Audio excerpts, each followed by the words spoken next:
Bonjour à tous, bonjour à vous, bienvenue ce matin sur votre antenne, bienvenue sur 10-12 le Zénith. Déjà, 35 personnes mortes au Cameroun de choléra et on parle bien sûr de 1242 personnes touchées par la maladie. Nous sommes en 2022, peut-on expliquer bien sûr que la maladie de la saleté frappe à nouveau porte du Cameroun pour cette résurgence? Chaque année on en parle, quelles sont les mesures à prendre au moment où nous parlons de façon drastique, rapide et urgente pour sauver les Camerounais du choléra? Madame, Messieurs les villes citées, entre autres, on parle de Bakassi, de Limbé, de Photocol, notamment de Melon, de Bongué ou encore de Kribi. Comment expliquer qu'on arrive à ce niveau de résurgence du choléra aujourd'hui au Cameroun? Peut-on absolument s'en sortir? Peut-on s'en écarter véritablement au regard des nombreuses questions évoquées dans les quartiers? Comment les gens parviennent aujourd'hui à se procurer de l'eau dans certains quartiers de Douala comme dans certaines villes du Cameroun? Madame, Messieurs, la question est urgente, il faut bien sûr en parler. Enfin, on va dire que au niveau de l'agence des régulations des marchés publics au Cameroun, la question de ces rideaux qui devaient coûter 60 millions de francs CFA pour le Conseil régional du Sud, cette question vient d'être traitée par l'ARMP et qui a décidé de mettre de côté ce projet qui avait provoqué l'ire, mais surtout amené chaque Camerounais à se demander comment peut-on acheter des rideaux à 60 millions dans un bureau? Qu'est-ce qui se passe avec la gabégie au Cameroun? Madame, Messieurs, on en parlera certainement dans cette édition et d'autres sujets à évoquer naturellement aux côtés de Charles Hamel, Isabelle Carole, Bonbon Bengan Kandje et Géraldine Mafo. Merci infiniment de nous recevoir chez vous. Isabelle, Carole, Zoupette, bonjour madame, bienvenue. Bonjour à vous Michel, bonjour à ceux qui regardent le programme ce matin. On va dire beaucoup de courage à toutes ces familles des victimes. Voilà, après ce drame survenu de Limbé, il faut dire que jusqu'ici, ces familles ne cessent d'exprimer justement leur courroux par rapport à ces autorités qui jusqu'ici peinent à pouvoir réagir. Pourtant, disent-ils, ces familles, ou alors disent-elles, l'argent aurait été débloqué. Voilà. On est encore peut-être dans les supputations, mais tout à l'heure, dans la deuxième partie de cette édition, on va s'arrêter sur ce sujet profondément et on tentera de mieux comprendre ce qui s'est réellement passé. Bonbon Bengal, bonjour patriarche. Bonjour monsieur Ngachonumba, bonjour à vous chers téléspectateurs. Mais il faut noter que la pratique au Cameroun voudrait qu'on ne procède pas aux indemnisations, bien que les textes le recommandent. C'est la pratique? Oui, c'est la pratique, on ne vous indemnise pas. On viole les textes? Je vous dirai. Très bien. On va en parler d'ailleurs dans la deuxième partie. Charles Hamel Bachou, bonjour à vous et bienvenue. Bonjour Monsieur Michel Ngachou, bonjour à tous les téléspectateurs. Un bonjour particulier aux autorités administratives de la ville de Kaélé, Monsieur Michel Ngachou, dans le Mayokani. Kaélé, une affaire de 22 millions est en train de secouer véritablement le Mayokani. À ce qui paraît, une facture a été scanné, M. Michel Ngachou, et on a payé 2 fois la même facture, soit 44 millions de francs CFA, alors que l'objet pour lequel cette facture même a été délivrée n'a jamais servi que de loi. Qui se cache derrière cela? Dans tous les cas, les faits lignés sont partis de Yaoundé. Les enquêtes vont être très ouvertes. C'est une affaire à suivre, M. Michel Ngachou, comment les gens font pour spolier l'État. Kaélé, c'est une ville à visiter. Ça fait partie des meilleures villes du pays. On va peut-être parler également de ce sujet qui divise aujourd'hui l'Assemblée nationale et la question de l'assurance. On parle quand même d'une grosse différence entre 600 millions et 900 millions de 2021 à 2022 pour la question d'assurance. Eh bien, au fur et à mesure que le temps passe, il se trouve quand même que la question qui aurait mis de côté le secrétaire général Gaston Komba, il y a quand même des non-dits dans cette histoire. Nous en parlerons, mesdames et messieurs. Bienvenue à vous, installez-vous confortablement et ouvrons l'émission ce matin avec l'histoire comme le veut la tradition. Et Géraldine Mafo s'en occupe. Bonjour, madame. Bonjour, monsieur Michel Ngachou. Bonjour à tous les téléspectateurs. Un clin d'œil spécial ce matin à toutes ces personnes qui nous regardent très fidèlement et continuent de siroter du bon vin en se disant de toutes les façons parler, nous on boit. Voilà. Du Pétrus peut-être. Parmi les spiritueux, on va dire. Il faut citer le nom parce que moi, quand je prends mon matin boissard, j'ai l'impression que c'est le bon vin. Donc, mais c'est l'excellent vin quand même. Il y a un genre de bon vin en tout cas. Allez, l'histoire de ce matin. Voilà, mesdames et messieurs, l'histoire de ce matin est l'histoire de Sylvain. Sylvain qui depuis 4 ans vit avec sa fiancée, Josiane, mais n'ayant pas encore entamé les procédures de la dot dernièrement. Il a finalement décidé de le faire. Il a rencontré la famille, la liste lui a été remise et il a payé tout ce qu'il devait. Il a fait tout ce qu'il devait pour un montant allant dans les 4 millions de francs CFA. Et au cours de la soirée de dot, il s'est produit un incident. En effet, Sylvain a appelé sa fiancée Josiane un peu de côté pour lui dire vraiment « Préviens tes tantes et tes cousines pour ce qui est des jeux où on dit la fiancée est calée dans les embouteillages, il faut un avion et tout ça. Parce que tu sais que je suis à blanc, je n'ai vraiment plus assez d'argent. J'ai en tout et pour tout sur moi ce soir 25 000. Donc dans les jeux là, pardon, ne tiraillez pas. Le jour de la dot, c'est ça? Oui, le jour de la dot, ne tiraillez pas beaucoup. Sauf que, contrairement au petit silence que Sylvain demandait à sa fiancée, elle s'est emportée et devant tout le monde s'est mise à l'insulter copieusement. De quoi tu parles? On t'a même d'abord demandé quoi pour la dot-ci. Oui, là elle a commencé à crier devant tout le monde. 4 millions que tu as donné, tu penses que tu as donné quoi? Voici ma cousine Chancel, on l'a dotée à 10 millions. Voilà Sandra, elle récemment, ça faisait dans les 25, on t'a demandé quoi? Un peu d'argent et tu bavardes, que ce soit, il faut. Vraiment. Et Sylvain, n'en pouvant plus, s'est emporté et a frappé sa fiancée devant sa famille. Voilà, et la famille a réagi naturellement, l'a pris et l'a emmené dans une brigade où il a passé une semaine de garde à vue. La cérémonie a donc été annulée. La famille de Sylvain a fait les démarches auprès de la famille de sa fiancée pour qu'elle soit relaxée. Après qu'il ait été relaxé, voilà, Josiane a continué à aller chez son fiancé parce qu'ils ont des enfants, il faut le préciser. Sauf que lui, il a dit après cette cérémonie, vraiment, il ne veut plus rien, sinon qu'on lui rembourse le montant de cette dot-là. Son investissement, quoi. Son investissement est 4 millions. Sauf que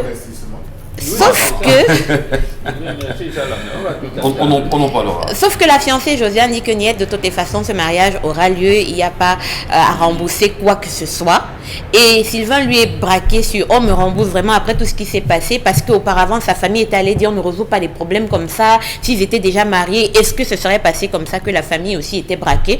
Donc aujourd'hui, Sylvain veut être remboursé, Josiane veut continuer la procédure de mariage et elle a dit à Sylvain que si jamais il finissait par récupérer la dot, elle se ferait tabasser au cours d'une nuit ailleurs et viendrait s'allonger devant sa porte, appellera sa famille pour dire il m'a encore tapé et on verra bien. Donc elle est dangereuse pour lui. S'il va s'en sortir.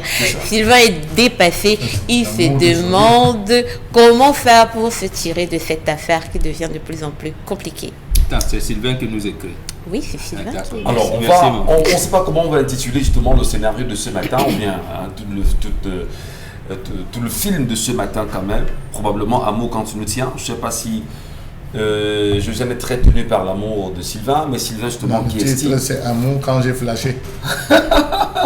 Josiane dit que tout ce qu'elle bavardait là, c'était... Elle avait bu ce jour-là, c'était... Mais je retiens quand même dans tout ce qui a été dit, qu'il a fait une semaine de garde à vue pour avoir porté la main sur la femme devant sa famille, le jour où il a choisi de venir donner la dot.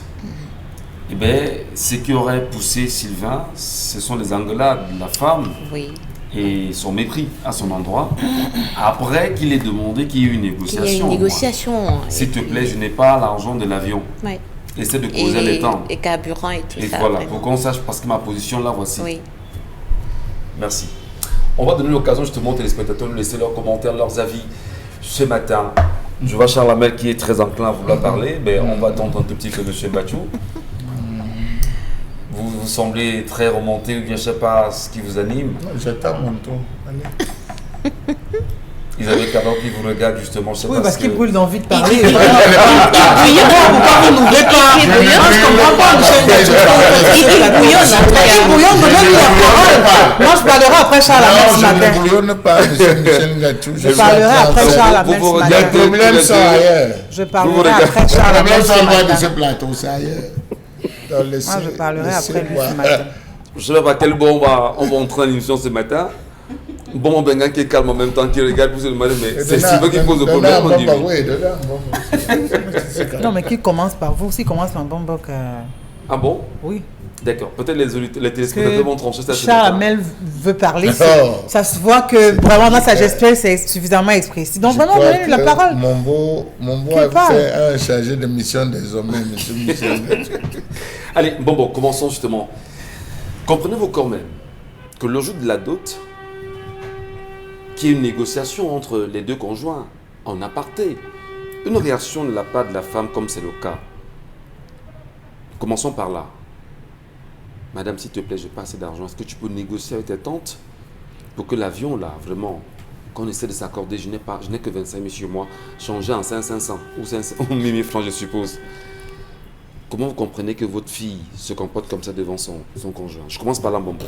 D'abord. Ce n'est pas là le problème principal. C'est vrai que c'est le déclencheur, mais c'est pas là. C'est le déclic, en fait. Oui, c'est le déclic. Oui. Alors, le problème principal réside, je pense que ça doit être l'article 500 quelque chose là-bas, du code pénal actuel.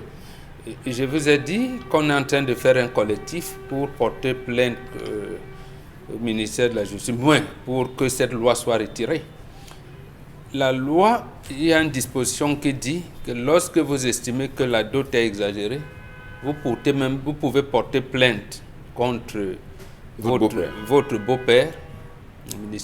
Et je vous avais dit à l'époque que quand le ministre d'État en charge de la Justice, Laurent Esso, propose cela à l'Assemblée et qu'il est adopté, ça veut dire qu'en fait, on a cassé ce que vous appelez contrat social. Lorsque la cellule familiale est brisée par l'État, ça veut dire qu'il n'existe plus de société. Et la société rime avec solidarité, avec entente. Parce que j'entends vos mots que vous utilisez souvent. Mais bien, dialogue, et prenons le dialogue, il faut dialoguer. Que veut dire dialoguer lorsque la société n'existe plus? Donc, ce code pénal actuel-là, qui dit qu'un gendre peut emprisonner son beau-père et épouser sa fille, ça fait partie des conséquences de cette désagrégation sociale, dont j'ai fait allusion hier et qui continue. Donc ici, ce n'est que le pan. Ça veut dire que la fille et le gars, ils ont 2 enfants. Mais la fille n'a jamais intégré le mariage. Donc tout ce qu'on dit là, que veut dire le mariage? Comment ça se fait? Même le gars, lui, il est disposé à donner tout. Parce qu'il a même dit tout. Mais mon fils, la dot ne finit pas, même si tu avais donné le double. Donc, vous avez vu la réaction, on a dit l'investissement. Quand on commence à avoir des termes inappropriés lorsqu'il s'agit de la dot, ça veut dire qu'il n'existe plus de société. Lorsque la cellule familiale est désagrégée, il va vous rester quoi? Rien. Donc, le gars, bien qu'étant occidentalisé, il est quand même dit, je vais te donner, il faut que j'aie ma femme, nous avons déjà 2 enfants. Mais il connaît la famille, que c'est une famille cupide. C'est une famille friande d'argent. On peut te tuer pour 10 francs que tu n'as pas payé. Et il en a subi. C'est pour ça qu'il voulait remplir. Il ne voulait pas que, au moment où il voudrait réserver une vie harmonieuse à sa dulcinée, qu'il y ait un couac. Il appelle donc sa dulcinée dans ce que vous dites souvent dialogue. Chérie, je sais que le message que là-dedans, bon, le Parlement l'a dit, jamais. Moi, quoi, donc tu as même quoi. Bon, voilà donc à ce moment-là. Et l'erreur qu'il a commise, c'est de porter main. Et là, c'est peut-être ça l'erreur. Alors, et vous avez vu la réaction de sa belle famille. La cellule, ainsi de suite. Et la fille dit, je vais sauf qu'elle est entrée chez toi. Tu vas entrer où? Tu as déjà dit que ce n'est pas possible. Ce n'est plus possible. Mon fils ne l'épouse plus. Mais je termine par un proverbe bassa qui dit que ça veut dire que si les éléphants n'ont pas labouré ton champ, c'est que tu ne travailles pas. Considère que c'est perdu. Donc remets-lui ça, laisse. Les 4 millions. Laisse. Ne prends plus rien. Laisse, oui. On peut te braquer, prendre ta voiture de 100 millions, prendre des trucs, même à la maison. On peut te braquer et voler tout. Ça, on ne t'a pas coupé les mains. On ne t'a pas coupé des trucs. Donc, ce n'est plus ta femme. La nature t'a montré que ce n'est pas ta femme. Maintenant, ne discute même pas les enfants. ne discute plus. Il doit Laisse se remarquer. tomber. Il s'en écarte parce que là, la dame dit, je viendrai justement m'imposer chez toi, je vais prendre des Oui, initiatives tu comme battre acceptes. même ailleurs et que je dise que tu m'as rebattu à nouveau. Absolument. Hein? Tu assumes ça, justement. Elle est dangereuse, cette femme. C'est une femme dangereuse. Ouais. C'est une femme dangereuse. Quand une femme te montre cela, au moment où, ici, le mariage, c'est quoi? La cérémonie du mariage, c'est quoi? C'est pour donner comme je vais dire ça, le bonheur à la femme. C'est elle qui s'entrevant, parler encore. Quand elle montre les doigts. Mais elle-même vous dit que moi, je ne veux même pas de parler encore là. Et tu viens t'agripper sur quelqu'un, pour une personne qui t'a dit, cher ami, tu ne m'as pas valorisé. Alors qu'elle, pour un problème j'allais dire, on met ça souvent pour agrémenter les cérémonies. Parce que vos mariages aujourd'hui, vos cérémonies, j'en ai assisté à certains là, 2 heures, on dit que la dot est finie. C'est fini comment? La dot, ça peut prendre une journée, une nuit. Non. Si, c'est-à-dire qu'on juge la capacité de parlementarisme. Je peux utiliser 3-4 proverbes. Si la famille ne comprend pas, c'est l'art du langage. Mais vous êtes venus budgétiser tout. À vous entendre parler, les garçons craigndraient justement à venir prendre une femme chez vous quand même, mon gars. Voilà. Mes 2 filles qui sont allées en mariage, ils ont eu ça. Et justement, les gars, ils savent comment quand ils avaient budgétisé, et tout, finalement, n'ont même pas dépensé 1 million. Alors, c'est important. Ils n'ont même pas dépensé 500 000 pour prendre mes filles. Voilà. Après, ils ont dit que, mais, je leur ai dit, la dot ne finit pas. Donc, ça la même battue. À la demande justement des femmes qui sont sur le plateau, je me permets justement... Je me permets de les écouter quand même. C'est normal.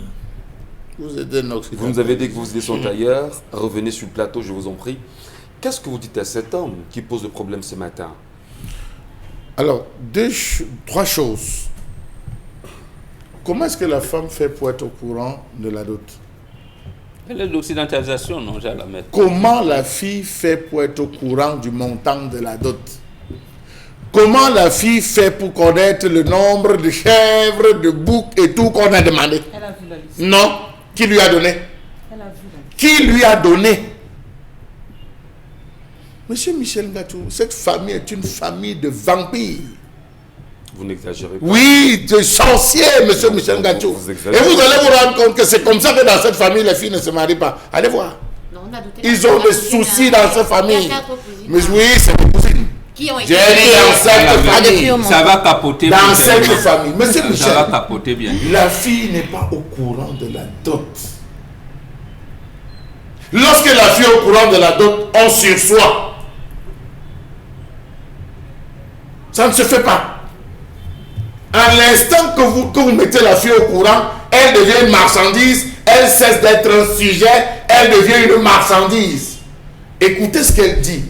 On t'a même pris quoi? Qui devient là objet? C'est elle. Elle devient l'objet là. On t'a même pris quoi sur moi?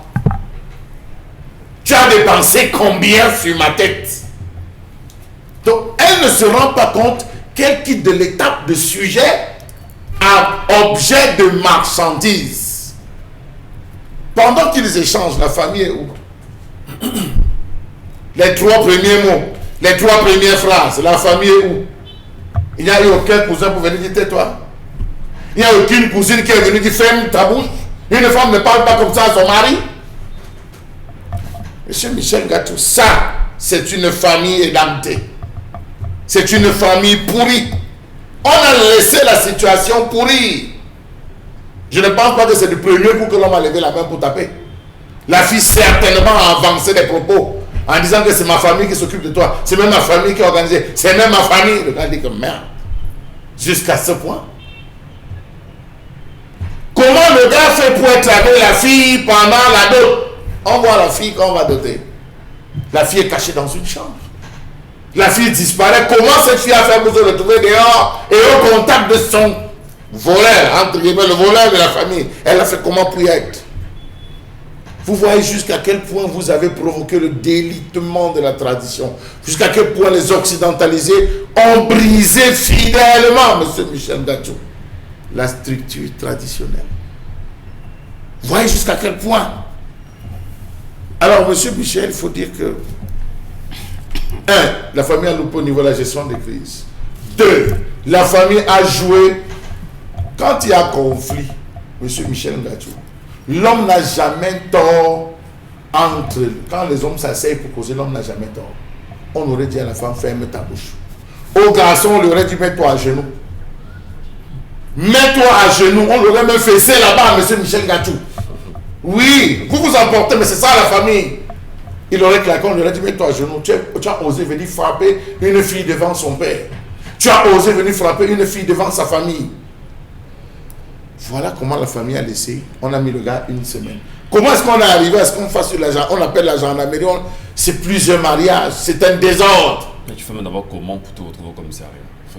C'est la question qu'il faut se poser. Donc vous vous rendez compte que là, il y a eu un délitement. Et aujourd'hui, le gars dit d'accord, j'exige le remboursement. Alors, moi, j'ai envie de comprendre. Monsieur Michel. Oui. L'étape, justement, qui permet à ce garçon d'arriver au commissariat, il n'y a pas eu des membres de la famille du garçon qui soient venus comme un à d'autres pour lui dire, pour parlementer avec la famille de la fille, pour empêcher cette issue-là. Parce que, oui, au niveau de la famille encore, les choses pouvaient se résoudre, mais quand même traverser le seuil de la famille, aller dans un poste de police, c'est ce qui est acte. Et s'il y a des commissaires et des magistrats dans la famille de la Par exemple, voilà. Ou s'il y a des cavaliers là-bas. Alors, est-ce que ça rejoint exactement la position selon laquelle on a tenté d'occidentaliser justement le mariage africain et d'éviter, je vais dire, les valeurs qui sont les nôtres, notamment le parlementarisme très familial?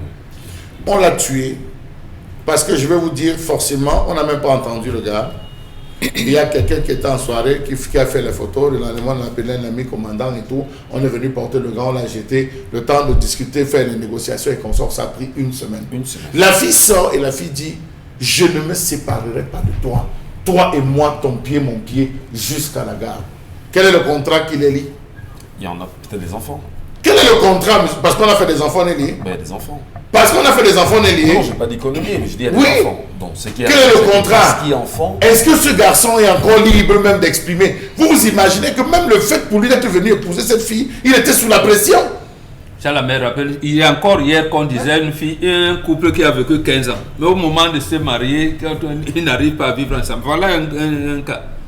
Un exemple patent de l'occidentalisation de nos... Prenons l'avis d'Isabelle Carole sur cette histoire. Isabelle, peut-on quand même choisir d'incarcérer le père de ses enfants, son futur mari, une semaine, déjà même l'amener au commissariat, premièrement, ou je ne sais pas, dans une brigade, vous la dame, vous laissez faire. Et d'ailleurs, c'est vous qui êtes actrice à la base. Quelle considération pour la femme, premièrement, mais est-ce que cet homme, au vu des engagements, des décisions de cette femme, vous lui conseillerez justement de retourner avec elle, au moins au nom des enfants? Moi, je crois qu'il faut établir les responsabilités ici. Même si monsieur veut faire comprendre à madame qu'il n'a pas suffisamment de moyens pour le soir de la dot, je ne pense pas que ce soit le jour dit, à l'heure dite, qu'il doit commencer à dire, chérie, écoute, je n'ai que 25 000 francs sur moi. Je crois qu'à ce niveau déjà, c'est indigeste, ça ne passe pas. C'est-à-dire que il devrait pouvoir au préalable aborder ce sujet. C'est pas le soir de la dot, c'est pas devant les faits, c'est pas en pleine action qu'on commence à dire qu'on n'a pas suffisamment d'armes. Et à ce niveau, moi je condamne cet homme parce que il devrait pouvoir s'accorder avec sa famille. Encore que même si c'est avéré qu'il n'avait pas suffisamment de moyens, il n'avait pas à s'adresser à cette fille, mais à des membres de la famille de cette fille avec qui il a de bons rapports, ou alors à son chef de famille d'aller en parler avec quelques membres de la famille de la femme. Je crois que c'était pas à lui de dire viens ici, voilà, dis à ta famille de ne pas me fatiguer avec les histoires où on va venir ici dire que voilà tel, non, la dame est calée ici, le collier calé. Je crois qu'il a péché et il faut qu'il reconnaisse que ça. Donc il y aurait eu certainement une attitude malsaine de la part de l'homme ou une communication mal placée qui aurait amené la fille également à se comporter de la sorte, vous voulez dire? Je ne veux pas justifier le comportement de la dame, mais je dis, monsieur s'est mal pris. Ce n'est pas à ce moment qu'il devait en parler et ce n'est pas à elle qui devait en parler. Parce que vous, la dame, vous êtes dans votre chambre, vous attendez simplement le moment où vous viendrez quand on vous fera venir au salon pour justement dire voilà votre chérie et tout. Mais ce n'est pas à monsieur de venir vous dire je n'ai pas suffisamment d'argent, vraiment que ta famille arrête ça. C'est pour dire quoi? Que la famille de la femme devrait sortir de l'argent de leur poche pour lui dire prends cet argent, mets dans des poches et si ma famille vient voilà, réagir de cette façon. Si vous voulez dire à madame... Il y a mille plus une manière. Hein. Non, mais je crois que dans toute chose, c'est la démarche. On peut avoir raison et finir par avoir tort. Oui, si on a une mauvaise démarche. Oui, je suis d'accord. Donc, je veux relancer. Le mec peut se sentir fragilisé financièrement, parler à sa compagne ou à sa future femme, et elle va se rapprocher de sa famille en disant papa, maman, je vous en prie, si quelqu'un a 20 000 ou 30 000, donnez-moi l'argent, ça, on verra ça après. Ça peut arriver. Non, mais je dis, ce sont des choses qu'on gère bien avant. Puisqu'on parle d'un soir de dot, ça veut dire que la date est calée à l'avance. Mais pas toujours. Non, puisqu'on ne connaît pas. Ça veut dire qu'on fait les dots à l'improviste. Donc vous rencontrez un homme à 10h, à 19h, il vient chez vous, vous dotez. Il y a des tantes qui vous surprennent en même temps. Tout à fait. Quand vous parlez d'avion, on vous dit que c'est vraiment pour le moment, pour d'école même. Le vol de Douala Montréal, c'est que. Donc voilà, ça peut passer toute la vie. avec Covid, il y a les tests Covid à faire avant. Autant vous donner. On ne connaît pas ça avant. Voilà, donc. Monsieur Michel, il y a des affaires d'avion là qui parfois prennent 200, 300 000. Voilà. Les femmes là, elles parfois insistent et ça met mal à l'aise les gens. Cette histoire d'avion là, c'est quoi? Mais permettez. Non, mais on vous dira. Non, c'est pas une tradition qui est censée de vider les poches de l'individu, c'est 2 ou 3 fois, et après c'est terminé, on livre la fille. D'autres familles en font de commerce. Voilà, Isabelle. Non, on vous dira que c'est une étape importante quand on parle du processus de dot ou encore de la soirée de dot en elle-même. C'est une étape importante. Donc je dis, il a eu une mauvaise démarche, qu'il assume, qu'il accepte déjà cela. Maintenant, concernant la fille, c'est une mauvaise réaction. C'est une très mauvaise réaction de sa part parce que on imagine déjà tout le stress par lequel un homme passe quand il est dans ce processus d'aller doter sa femme. Ce n'est vraiment pas évident. Entre faire des courses par-ci, faire des courses par-là, entre ce qui est écrit sur le papier et le prix sur le marché, il y a vraiment un fossé. Donc je crois qu'elle devrait plutôt à ce moment-là pouvoir diluer la colère de son chéri, pouvoir vraiment le réconforter, lui dire ben écoute, on verra comment gérer, ou alors donne ce que tu as, et ce que tu n'as pas, tu ne donnes pas. Encore qu'il avait déjà dépensé plus de 4 millions pour gérer la liste. Maintenant, de sa part aussi, je crois que, je ne sais pas ce que cette fille a pu lui dire, mais il ne devrait pas porter la main sur elle. Vraiment. Vraiment. La colère ne justifie rien. Je dis tous les jours sur ce plateau, les muscles d'un homme servent à protéger sa femme. Les muscles d'un homme, ce n'est pas pour venir taper sur elle. C'est pour la protéger. C'est pour la protéger, c'est pour l'encadrer, c'est pas pour l'inverse. Pire encore devant sa famille, c'est pour dire, même quand elle sera chez moi, vraiment, personne ne pourra venir me demander de faire le contraire. Si vous tapez une fille devant ses parents, c'est pour dire à son père, vraiment, je ne remarque même pas ta présence. Merci beaucoup. Oui, non, que répondre. La bouche de la femme, c'est pour faire. On n'en parle pas. Je vous en prie. Je vous en prie. C'est pour amener le gaz carbonique dans les relations. Permettez, Géraldine Mafo, est-ce qu'on va dire déjà que ce couple n'était pas fait pour aller ensemble? J'entends Bonbon Bengan régulièrement sur le plateau demander aux gens, avant de vous engager, faites le ngambi. C'est un rituel africain. Avant de vous mettre avec une femme, cherchez à savoir si tous les deux vous êtes compatibles. Après avoir fait 2 enfants. Non, permettez. Après avoir fait les enfants. Je sais pas, ça c'est autre chose. Avant de vous engager avec une femme. Ils ont 2 enfants. Et parce qu'en réalité, le ngambi semble justement, dès le commencement, vous protéger de quelques dérapage comme c'est le cas aujourd'hui. Est-ce qu'on va dire que ce couple à la base n'était pas fait pour l'ensemble? Faire le ngambi, bon, je dirais que pour ceux qui sont dans des familles où il le fait absolument, peut-être qu'ils le feraient, mais je dis, le ngambi c'est quoi? Ce qu'on appelle littéralement en français la quête de moralité, une enquête de moralité sur la famille. C'est spirituel aussi. Oui, ça peut être spirituel dans la prière. D'ailleurs que le mariage est très spirituel. Ouais. Le mariage est très spirituel. Si vous êtes aux antipodes sur les questions spirituelles, un mariage ne fonctionnera jamais. Ça c'est sûr. Si il y a quelqu'un qui dit le Christ et l'autre qui dit ancêtre, vraiment ne vous mettez pas ensemble. Maintenant, pour ce couple qui est en, je sais pas, ils vont continuer, ils vont s'arrêter, je ne sais pas, Sylvain et Josiane. J'ai envie de dire qu'il faut dégager d'abord les responsabilités. On parle beaucoup d'occidentalisés et de tout ça, mais je voudrais dire que ce ne sont pas les occidentalisés qui ont mis sur pied la dot. La dot, Père Mabognou le dit tous les jours ici, c'est une cérémonie qui consacre la mise ensemble de 2 familles. Donc normalement, c'est symbolique. D'où vient-il qu'un montant de dot doit s'élever à 4 millions si c'est symbolique? Ne sont-ce pas les hommes, puisque la femme est totalement exclue du processus de la dot, du moins dans certaines tribus, ça veut dire que c'est les hommes, les anciens, qui ont mercantilisé cette affaire. Donc, la première responsabilité, c'est d'abord cette responsabilité-là. D'où certaines familles. Moi, je dis, oui. Parce que les familles où la dot, c'est 2000. Hein. On parle du cas de la famille de Josiane. Oui. Les anciens, comment ont-ils fait pour que le montant d'une dot qui est censé être un symbole s'élève à ce montant? Ça veut dire que c'est établi dans cette famille. C'est d'abord le premier problème, parce qu'elle a cité les cousines et tout ça qui sont allés jusqu'à 25 millions. Maintenant, quant à la responsabilité de Sylvain, la première caractéristique qu'on attend d'un homme qui est arrivé à maturité et qui s'est dit assez grand pour convoler un juste noce, faire des enfants encore, c'est pas être assez responsable pour vivre sur le même toit, parce qu'il y a des gens ils se couchent, ils font des enfants, mais pour se lever, être un père, ils ne peuvent pas. Il manque de maîtrise de soi. C'est un manquement grave chez un homme, parce que vous avez une femme, vous ne savez pas ce devant quoi la vie vous mettra, et comment réagirez-vous? La preuve, il a étalé devant sa belle famille, battre sur ta fiancée devant, je dis bien là, il a manqué de maîtrise, il a manqué de maîtrise votre femme. Le grand-père était porter plainte sur votre femme quand la fille décollait. N'encouragez pas ça. Mais je n'ai pas fini. Je n'ai pas La fille elle-même dit qu'elle va entrer là où on je l'a peux aller violée. jusque. Je peux Allons-y. aller au bout de mon propos. Je pense que quand vous parliez, Allons-y. je disais, il a manqué de maîtrise et c'est un manquement grave chez un homme qui pense qu'il veut construire une famille, parce que les enfants vont vous mettre dans des situations où, si vous n'êtes pas mature pour être calme, vous allez même tuer votre propre enfant. Après, on dira que la colère et tout ça, il faut être un homme qui se maîtrise face aux situations. Il a manqué de maîtrise, il en a payé le prix fort.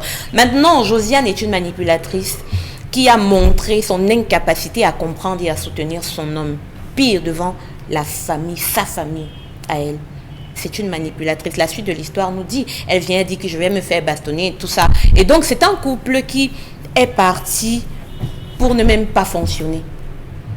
C'est un couple parce que personne là n'a la maturité, et les familles ont démontré que... D'où l'ongami en fait. Bon, je sais pas, je serais pas tout à fait d'accord avec... Oui, je serais pas tout à fait d'accord avec vous sur Ngambi ou pas, mais je pars sur des faits pour dire que chacun a montré, la famille s'est montrée une famille qui aime l'argent et qui, la fille ne compte pas, et donc on peut juste la vendre. Sylvain a montré qu'il n'est pas assez mature pour se marier. Sylviane a montré qu'elle est une femme manipulatrice qui peut, pour atteindre ses objectifs, faire n'importe quoi. Et les personnes qui sont à plaindre dans l'histoire, ce sont les deux enfants. Merci infiniment. Non, on va permettre, cher Labelle. Permettez.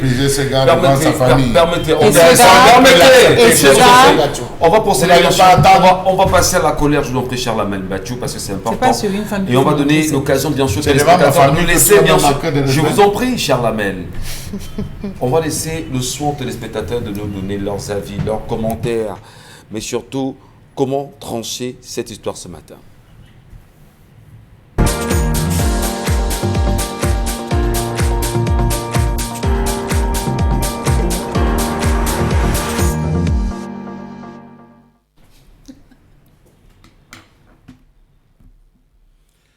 Je m'interroge ce jour sur la question de la mauvaise application des textes qui désorganisent l'organisation du baccalauréat. Depuis on en parle dans ce pays, depuis on se plaint, on parle d'un travail qui serait fait au ministère des enseignements secondaires, mais jusqu'à ce niveau, les enseignants ne voient rien. Il n'y a pas de fumée blanche. Une série de critiques récurrentes à l'égard du baccalauréat porte sur sa supposée trop grande complexité. Trop de séries et de spécialités différentes au bac pour trop de sujets. Dans chaque série, trop d'épreuves différentes organisées portant sur un top grand nombre de disciplines à évaluer. Comment comprendre la caducité du décret s'adossant sur l'organisation des baccalauréats de l'enseignement secondaire au Cameroun datant de 27 ans, qu'a signé et publié le 24 février 1995 par Paul Biya, président de la République du Cameroun.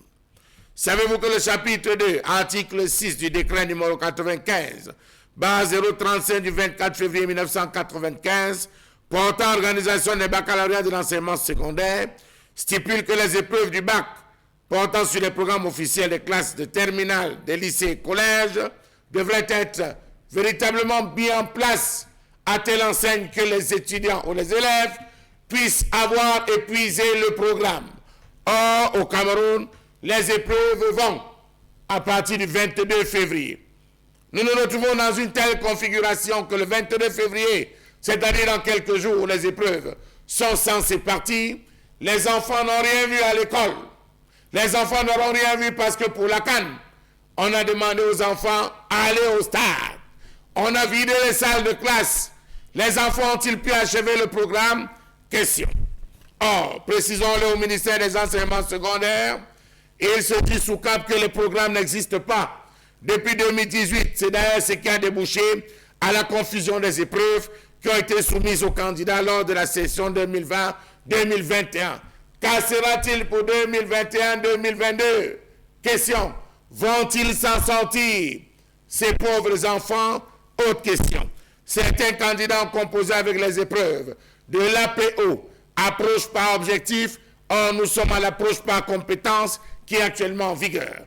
Savez-vous que dans l'article 8 du même chapitre sur l'approche par objectif, il est dit que l'examen du bac comporte des épreuves obligatoires écrites, pratiques et facultatives. Or, avec l'approche par compétence, il y a désormais des épreuves théoriques et les épreuves facultatives n'existent plus. Le sport est désormais pour coefficient 2, ce qui n'était pas le cas avant. Savez-vous que dans le chapitre 4, article 23, alinéa 3, il est mentionné que tout candidat convaincu de fraude pendant ou après le déroulement d'une session donnée est exclu de cet examen et interdit d'y prendre part pour les 3 sessions suivantes. Or, avec les nouvelles règles, il faut avoir les preuves qu'un candidat a fraudé pour l'expulser, ce qui est contraire à ce que dit l'alinéa susmentionné. Or, on se retrouve dans un photo où c'est à l'enseignant de démontrer comment, lui qui est censé suivre l'élève qui entre, comment a-t-il fait pour pouvoir frauder. On parle de l'élève cette fois-là. Lorsque les données ne sont pas véritablement claires, c'est parfois l'enseignant qui se retrouve convoquant la délégation à Yaoundé où il va passer devant un conseil de discipline.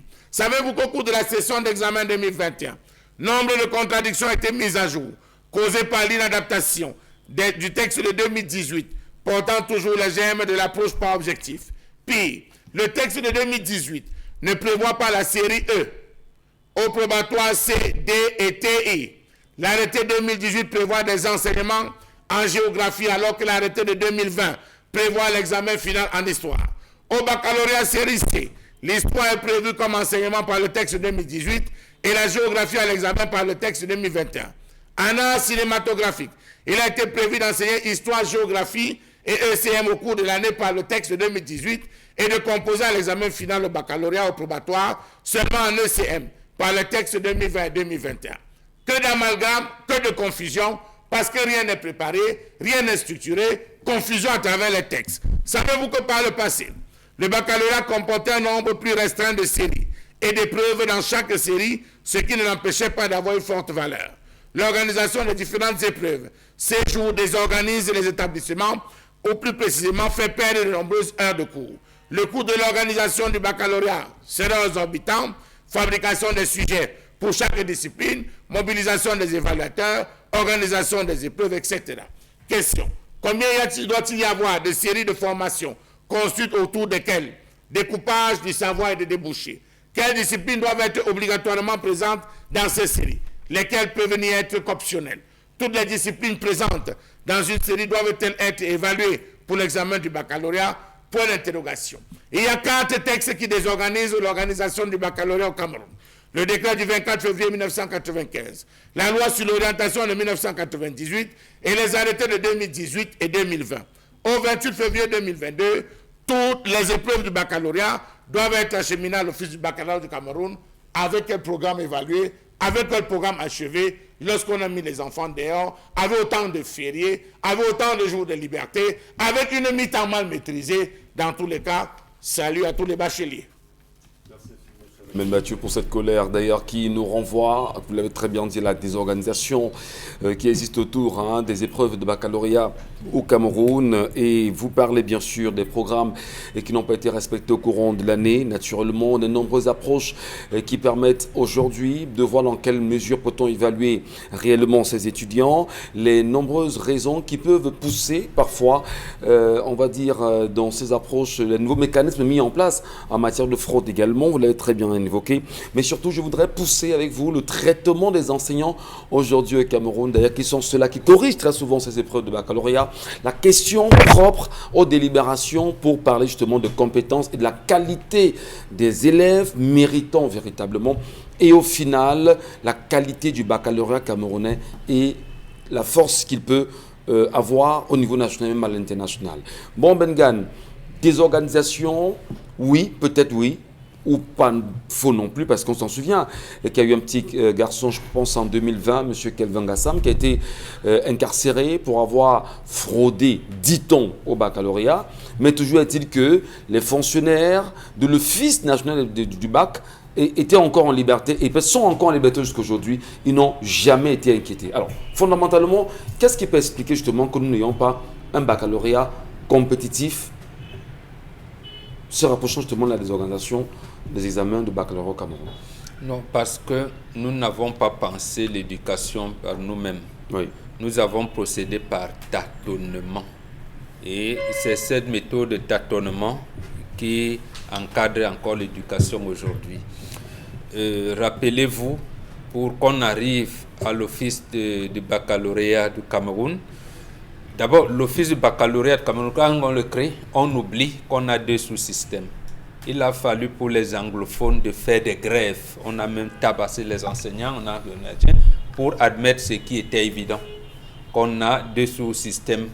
Il y a un sous-système anglophone et un sous-système francophone. On ne pouvait donc pas laisser le sous-système francophone organiser les examens dans le secteur qui ne maîtrisait pas. Il a donc été créé le GCE Board, qui est à Buea. Donc, le vice du baccalauréat du Cameroun est resté avec cet art, malgré les textes, soi-disant, de réforme que Charles Hamel a bien fait de relever tout à l'heure.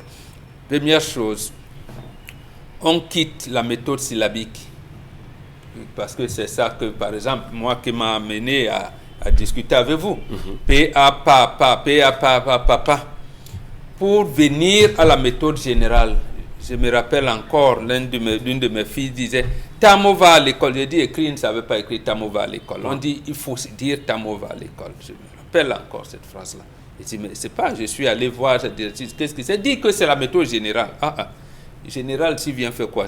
Nous ne sommes pas dans l'armée.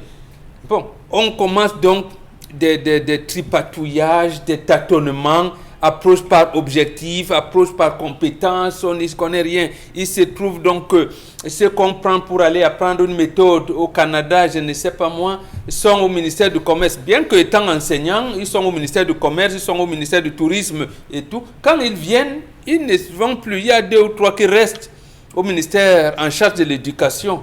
Les autres, ils vont dans le département ministériel où on les a affectés. Finalement, restent 2 ou 3 personnes qui vont implémenter, qui doivent implémenter la méthode au sein de l'éducation, mais ils n'arrivent pas à le faire. Donc, c'est le tâtonnement. À un moment, on vous dit, il a parlé de 98, oui, effectivement, je me rappelle encore tout ce que le ministre Charles Toundi, que beaucoup de gens voulaient apprécier parce qu'il avait dit, l'enseignant doit prendre le contenu de l'enseignement. Il voulait donc que la mutuelle, il avait créé une mutuelle qui voulait reprendre le CPR. Mais, cher ami, on a combattu les enseignants. Il a dit, mais ce n'est pas possible. Il a fait l'école ordinaire avec des méthodes qu'il voulait être appropriées, qui étaient appréciées par les enseignants et les syndicats. Et justement, il avait trouvé à l'époque, dans ce que Charles Hamel relevait, c'est que les Mbela Mbappé avait mis certains enseignants grévistes, les Njambonga, ils sont là, hein, ils peuvent vous dire, les Fouet Foué, les Banca, les Bekoko, Emmanuel Kamdem, ils peuvent vous dire ce qu'ils ont subi avec Mbela Mbappé. Donc, il vient maintenant avec le corps des enseignants pour repenser l'école. Un jour, on lui dit que Edicef a construit une école à Dimako. un autre à Bangola, un autre à Nangaï beaucoup. Donc, lui, il est embarrassé là. Même le CPN, lui. Donc, il n'est que plus. Au point où je me rappelle encore la sortie de Mongo Betty, qui les soutenait dans cette orientation. Mais maintenant, Edissa vient tout prendre. Finalement, les enseignants sont encore mis de côté. Quand on vous parle de l'occidentalisation, les gens ont l'impression qu'on fait une vue de l'esprit. Voilà un exemple. Alors, donc, le tâtonnement reste là. Un exemple justement qui démontre à suffisance qu'il y a une tuerie de l'école. Oui, mais surtout, ce matin, puisque le regard porté sur le comportement... Comment on a désorganisé justement le bac. À ce moment donc, avec les grèves, les programmes ne finissent pas. L'eau commence à couler, ainsi de suite, ainsi de suite. On commence à délibérer le baccalauréat à 8,5 de moyenne, ainsi de suite. Donc, voilà ce tâtonnement-là qui j'ai voulu commencer par l'origine pour qu'on comprenne jusqu'où on s'est embourbé. On arrive aujourd'hui. Merci infiniment, Isabelle Carole. Si on s'arrête un tout petit peu sur l'année 2021-2022, je veux dire le programme 2021-2022, au regard justement de la colère exprimée par Charles Bachou, le Cameroun aujourd'hui, nos élèves de l'année 2022, on aura fort à faire sur la qualité justement des bacheliers. On ne va pas seulement s'arrêter sur ces bacheliers. Il y en a qui composent le BPC, il y en a qui composent le probatoire et il y en a justement qui prendront part au baccalauréat. Parce qu'on fait savoir qu'à la date du 22 février, si je me trompe, on enverra donc toutes les épreuves concernant les 10 examens. C'est-à-dire que moi, je me pose bien la question, on le fait sur quelle base? Est-ce qu'on prend le temps de vérifier dans le littoral? Est-ce qu'on a pu achever des cours? Dans le centre, est-ce que les cours ont pu être achevés? Non, puisqu'on envoie les épreuves avant. Oui, on envoie les épreuves avant, je veux dire. Mais est-ce qu'ils vérifient que, ok, parce que à chaque trimestre correspond un niveau de cours. C'est-à-dire qu'au deuxième trimestre, vous êtes censé avoir atteint ce palier concernant les cours. Au troisième trimestre, vous êtes censé avoir atteindre tel autre palier. Il y a un programme qui est prévu pour le premier trimestre et qui doit être achevé au premier trimestre. Les épreuves qui sont envoyées à partir du 22 février, est-ce qu'on prend, c'est pour ça que je pose la question, est-ce qu'on prend le temps d'abord de regarder si dans les établissements scolaires, on est à la ligne concernant justement les cours? Quand on fait un tour dans les régions du nord-ouest et du sud-ouest, de ce côté-là où on est affecté par la crise, on vous dit tout de même, l'école fonctionne à merveille de ce côté-là. Est-ce qu'on a veillé à ce que simplement les cours du premier trimestre n'entrent même pas dans le deuxième trimestre? Vraiment, on a pu justement respecter le programme de ce côté-là. On dira non. Quand on va dans l'extrême nord ou dans le septentrion, où l'insécurité bat son plein, où les parents sont réticents à envoyer les enfants à l'école, parce qu'ils savent que, voilà, c'est un secret de polichinelle. Là-bas, on vit avec la peur au ventre. Est-ce que le programme a pu être achevé ou alors est-ce qu'on est correct avec le programme? Je ne pense pas. Et à la fin, ou alors pendant l'examen, on donnera les mêmes épreuves, peu importe la région dans laquelle on se trouve. Moi, je crois que c'est à tort. Et à côté de ça, on a la pandémie qui jusqu'ici est mal gérée. On vous parle d'un système de mi-temps. Les élèves se retrouvent à avoir combien d'heures de cours par jour? Est-ce que le nombre d'heures ou alors le nouvel emploi de temps qu'a imposé la pandémie, est-ce que ça permet aux professeurs de pouvoir vraiment respecter toutes les consignes concernant le calendrier de programme? Je ne pense pas. Cerise sur le gâteau, on rajoute avec la canne où on vous dit les élèves doivent sortir à 10h, ils doivent arrêter à 13h. Vous ne savez pour quelle raison, parce qu'en réalité, certes, ils ont arrêté à 13h. Est-ce que c'était pour se rendre dans les stades? Vous faites bien, mesdames et messieurs, de nous rester présents sur cette antenne, mais surtout, on va saluer les parents qui nous regardent. Quel type de baccalauréat votre enfant aura cette année? Au-delà au regard, bien sûr, des questions évoquées ce matin par Charles Bachou, avons-nous le sentiment que les enfants du moment au Cameroun ont des baccalauréats méritants? Les nombreuses questions liées aux approches par objectif ou encore par compétence sont-elles rassurantes pour la qualité du baccalauréat que l'on obtient aujourd'hui au Cameroun? Qu'est-ce qui peut expliquer que l'État du Cameroun dans sa globalité, avec des politiques d'éducation nationale, ramène à des questions de désorganisation au niveau de l'office du baccalauréat camerounais sur la question? Merci à vous de nous retrouver. Si à l'instant vous joignez à nous, on marque une pause et on se retrouve.